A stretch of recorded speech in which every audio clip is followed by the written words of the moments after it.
Assalamualaikum dan selamat sejahtera semua. Selamat datang ke visi saya untuk Tahun Melawat Malaysia 2026.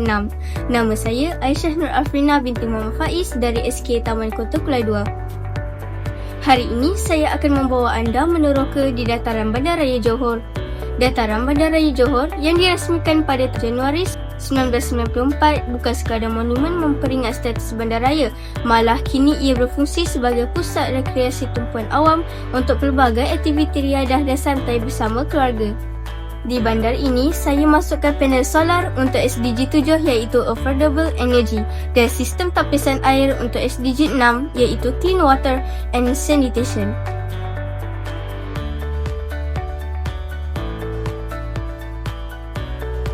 Saya juga sediakan gerai makanan dan barangan bagi mencapai SDG 1 iaitu No Poverty dan SDG 2 iaitu Zero Hunger.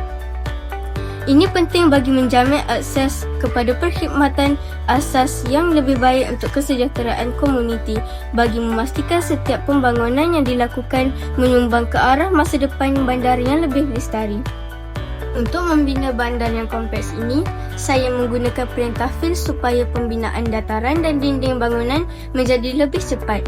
Saya juga menggunakan Minecraft Agent untuk membantu saya membuat tanaman secara automatik bagi mencantikkan lagi pemandangan di sekitar bandar saya. Ini menjadikan proses pembinaan bandar lestari saya lebih cekap dan tersusun. Satu keunikan utama dunia saya ialah seni reka bentuknya. Saya membina menara jam menggunakan redstone. Inovasi ini adalah visi untuk melihat Malaysia menjadi peneraju pelancong hijau menjelang tahun 2026.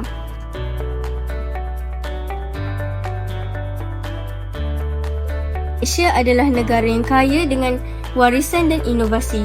Melalui projek Minecraft ini, saya ingin menunjukkan bahawa kita mampu menjaga warisan negara sambil memacau teknologi. Sekian, terima kasih.